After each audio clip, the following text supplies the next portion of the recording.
Trump renamed the Gulf of Mexico the Gulf of America. He also plans to rename South America USA South and to rename Eric Fredo. Norman Chad. Norman Chad. Welcome to Gambling Mad with Norman Chad. I am Norman Chad. Coming up today on the program, once again, we give no love to Eagles fans and Philadelphia. We give lots of love to our Mount Rushmore of old school snacks. And we get no love from Fox Sports loudmouth Colin Cowherd. Gambling Mad, as always, brought to you by Fritos, picked fresh off of Central California trees every morning, delivered directly to your local retailer each afternoon. And by the refreshing taste of Fresca. Fritos and Fresca. It's a meal. Donald Trump is now the 47th president of these United States. I know this to be true. I read about it on X. In this special edition of Trump Tittle Tattle, let's go through all the damage the twice impeached, somewhat felonious former reality TV show star has inflicted on the declining American empire in his first days occupying Mar-a-Lago North. Cue the music!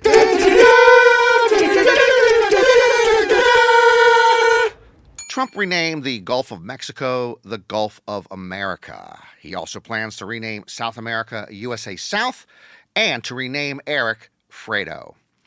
Trump pulled the United States out of the Paris Climate Agreement. He also suggested we switch from Fahrenheit to Celsius so it doesn't seem as hot in the summer. Trump pardoned almost all January 6ers and immediately assigned them to the newly formed Department of Insurrectionists. Trump rescinded President Biden's 2021 order that had repealed a ban on transgender personnel in the U.S. military. They now will act as personal shoppers for Elon Musk's transgender daughter. Trump named Mel Gibson, Sylvester Stallone, and John Voight as ambassadors to Hollywood. First order of business, a remake of The Birth of a Nation.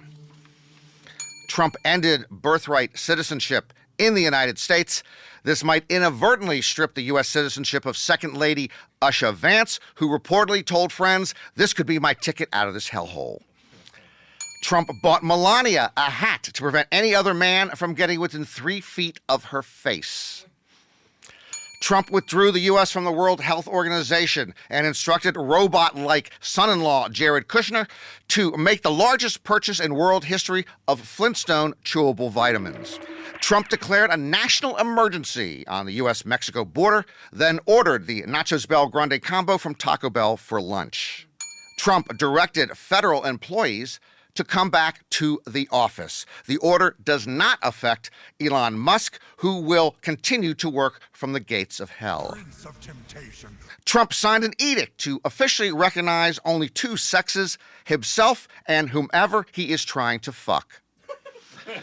And finally, Donald Trump set back dancing 250 years. That's Trump Tittle Tattle for this week. On a somewhat related note, let's turn to the Pete Hegseth confirmation hearings on his nomination to be Secretary of Defense.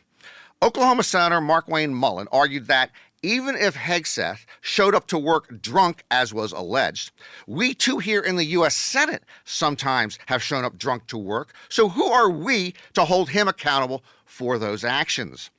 This, my friends, is the state of American exceptionalism at this moment. Okay. I have my own trusty flask.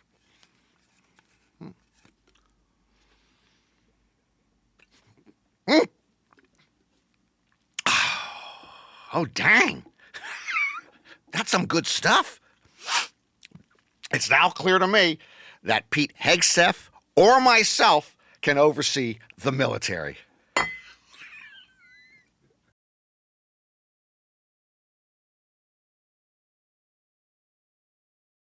Let me talk to the haters out there for a moment. You can hate this mug, but don't hate on this man. Which brings us to the NFL picks. This week on X, I made reference to the Los Angeles Times shortcomings. Some Yahoo from Yucksville tweeted back at me that I was an expert on shortcomings, and he put up 2 screenshots of my recent incorrect NFL picks. Oh, please, really? Okay, folks, 39, 34-1 during this year's NFL regular season for me, 5-4-1 in the postseason. This has been an off year for me. So stop hating on me, anonymous Xer. Plus, I was distracted by the election and, of course, by Taylor Swift's Eras Tour coming to a close. Let's get to the NFL picks. Commanders at Eagles.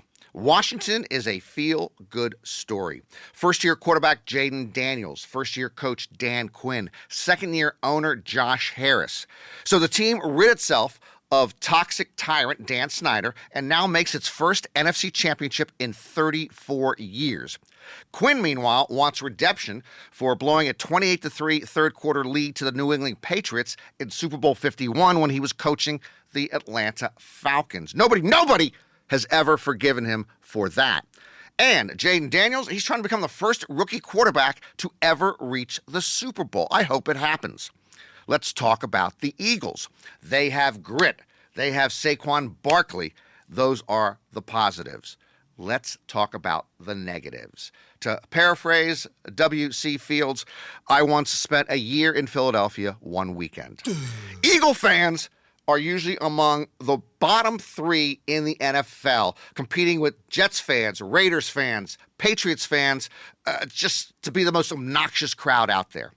Bills fans, for instance, they deserve something good to happen. Eagles fans, Philadelphia fans do not deserve to see the Eagles get to the Super Bowl for the 3rd time in 8 seasons. You know, I don't care about Betsy Ross. I don't care about the Rocky Steps. I don't care about the Declaration of Independence. The city of brotherly love? No. The city of boorish brothers who would boo a sunset. And I just read that 52% of Philadelphia adults are functionally illiterate. 52%. That's a landslide.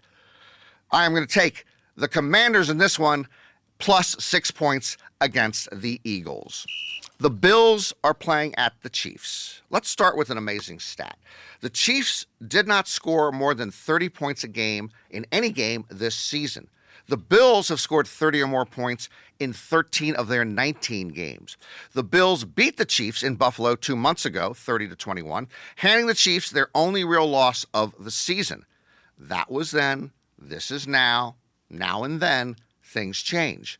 And so this is what I can tell you right now. With Patrick Mahomes at quarterback, the Chiefs are playing in their 7th consecutive AFC Championship game. That is remarkable. Equally remarkable and unfortunate is that heartbreak is headed to Buffalo again. Heartbreak will come either this week or at the Super Bowl in 2 more weeks. Heartbreak is the city's slogan. If Moses had carried the 10 Commandments into Buffalo, he would have dropped and shattered the tablets on the shores of Lake Erie. The Bills have never won a Super Bowl. The Bills once lost 4 straight Super Bowls. 4 straight Super Bowls back before the internet. You can look it up at your local library. It is not in the cards for the Bills, unless maybe the team moves to Albany or Schenectady. Buffalo, New York is NFL cursed.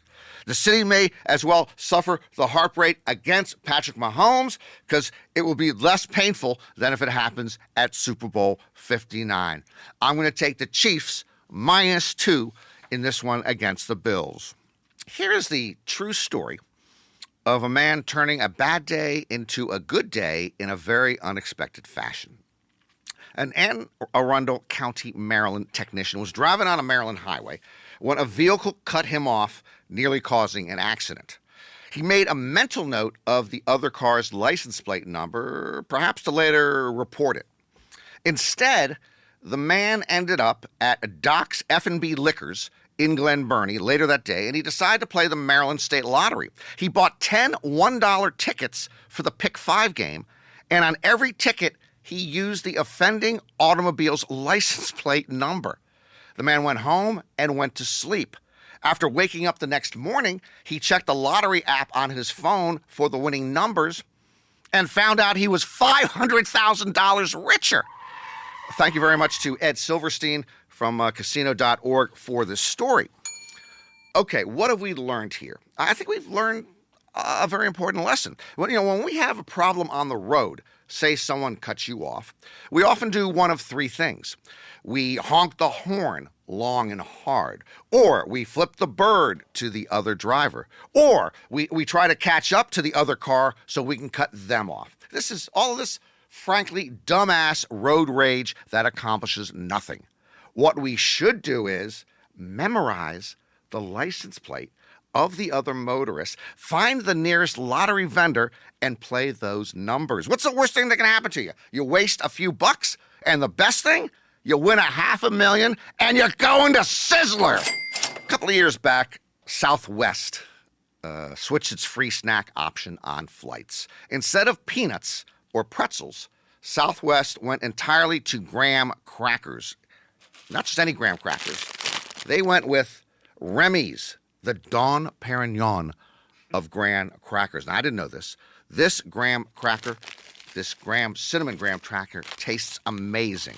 Okay, so amazing, like many other people, I then went online to see where I could buy them or find them. Two unusual things. One, they're only sold in these 1-ounce packages. Two, they are so popular, they're often sold out. So when they finally came back in stock, I bought a case. 144 of them, okay, for my home. Tony thought I was crazy. Yeah, crazy like a cinnamon graham cracker fox.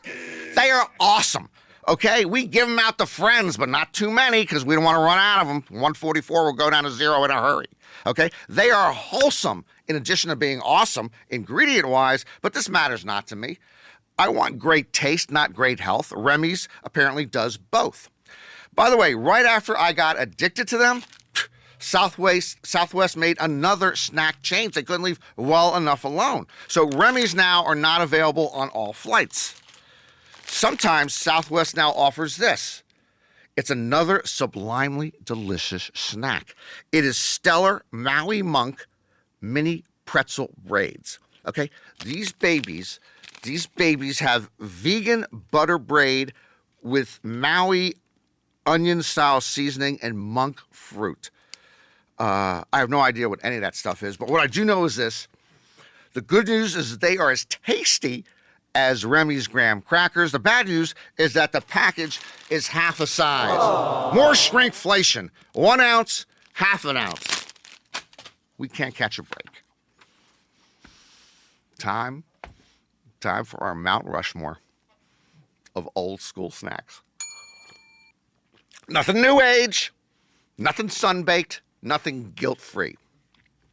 Let's start with Ruffles. Ruffles have ridges. Game over!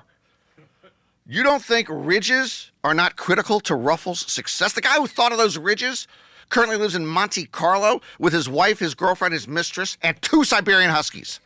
Okay, ridges are revolutionary. If the British had ruffles, we probably lose that war in 1783. And don't talk to me about wavy lays. Yeah, they're wavy. That's not ridges. Plus, there is the Ruffles taste. Pure, simple, and classic. Next, Cheez-Its. That's right, Cheez-Its, not Cheetos. All right, first off, I prefer the 100% real cheese taste of Cheez-Its. Secondly, you can eat Cheez-Its, say, in a tuxedo and not get an orangey mess all over it. Third of all, I love the squares. Perfect squares. Not rectangles, squares.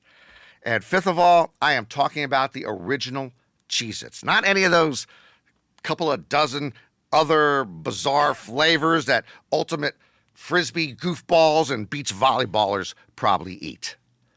Next, Bugles. Bugles.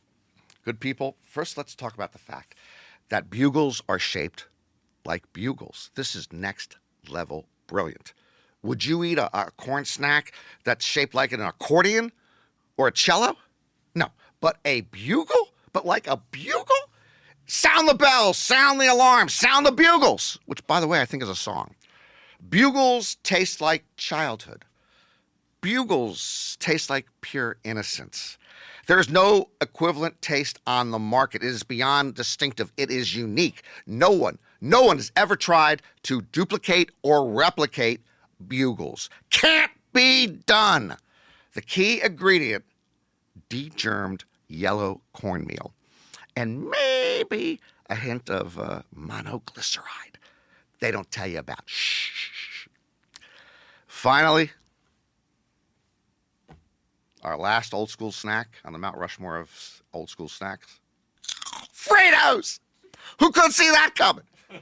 What, you expected Chex Mix or Pringles? Fritos are picked daily off of Central California trees. When you eat Fritos, you do not have a problem for the rest of the day. Not great for dipping? Then get Fritos Scoops, you dingleberries. Plus, the smell of a single Frito is a proven aphrodisiac. That's one of the two reasons the ladies always love to come home with the man. I am the man. There you have it, your Mount Rushmore of old school snacks: Ruffles, Cheez-Its, Bugles, and Fritos. You ever wonder why sushi costs so much? Well, a 608-pound bluefin tuna sold at auction in Tokyo earlier this month for $1.3 million. That is $2,100 a pound. Budget-conscious diners might want to lay off the sashimi for a while and take a harder look at Applebee's $9.99 chicken sandwich with endless fries and endless drinks meal deal. A Michelin-starred Japanese sushi restaurant chain was the big buyer here, and this bluefin was an Oma tuna, considered the black diamond of tuna fish. FYI, after the tuna was caught and before being euthanized, it requested Wagyu filet mignon with a side of tater tots for its last meal. I got a DM on X this week from a Steve Finley from Berkeley, California, who wrote to me, "I heard you mention on Gambling Mad you love Colin Cowherd. How can anyone love this guy? He's too smug and he's too Hollywood and he acts like he is never wrong." I have a ton of respect for Colin Cowherd. He knows how to make an argument, how to build an argument, no matter how ridiculous. He knows how to run a sports talk show. He's well prepared. He actually thinks before he talks. You know, I say all this despite the fact that Colin Cowherd did me dirty once. I'll tell you what happened. When he started at ESPN Radio about 20 years ago, and this is before he switched over to Fox Sports, ESPN, just shoved me onto his show for once-a-week NFL picks, which is, what I do here now. I loved going on there. I love the banter with Colin, and several people I know told me that they really enjoyed the segments. When we were coming up on the next NFL season, I realized I had not heard from Colin's people yet. So I emailed my contact there the week the NFL was starting. He emailed me back that Colin had decided to go in a different direction. So it goes. Now, I have been fired many times, but this one hurt more than the others because I wasn't even being paid. I mean, you know that they really don't think much of what you're doing when it's not even a financial decision. I was working for free and they still didn't want my work. Anyway, I still listen to Colin from time to time. I don't think he listens to me.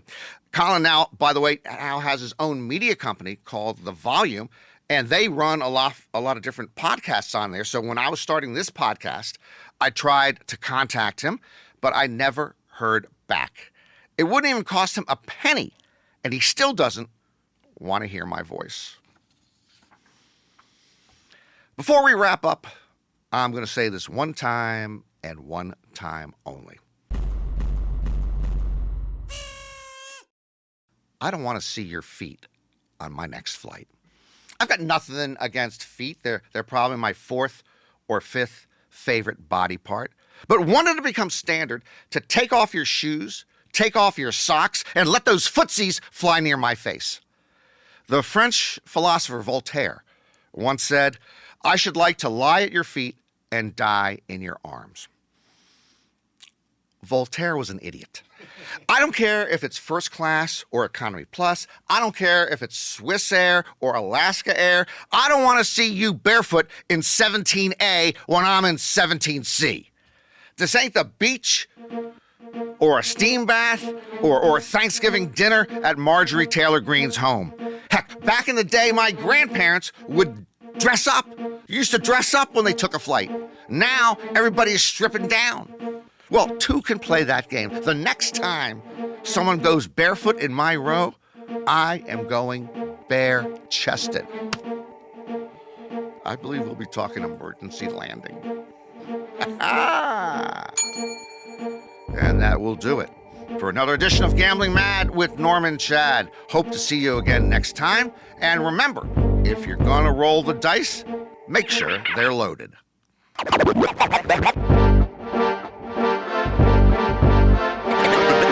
Yeah, we've got to protect quarterbacks. Everyone understands that.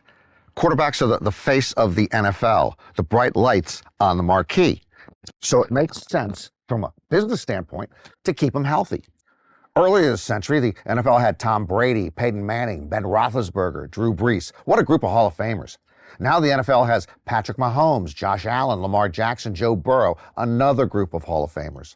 By the way, somewhere in there was Aaron Rodgers, but he drifted away on an iceberg to the Bermuda Triangle. Anyhow, the question is, how do we keep these great quarterbacks on the field without ruining the game? Take the case of Patrick Mahomes. At the moment, it appears Mahomes has Secret Service protection. The other day, I bumped into Mahomes reaching for an avocado at Safeway, and they threw me out of the store. Then there's the sliding stuff, which has become problematic. When the quarterback starts to run, he's allowed to slide to give himself up and avoid hard hits. Except the defender is coming at him at 200 miles an hour and is taught not to hit him in the head or neck area, but by the time he's about to tackle the quarterback in the waist area, the quarterback starts to slide late, so the defender ends up hitting him in the head or neck area because that's what's in front of him. The defender can't stop his momentum on a dime. Hey, if you are about to penetrate your sexual partner and a building alarm goes off, you can't just pull on your pants and run out of the hotel room. We're men. It's football. Let them play. Let them hit people. Let them play and let them hit people. You don't want people to get hit. Start the National Backgammon League because you pansy asses are making me gambling mad.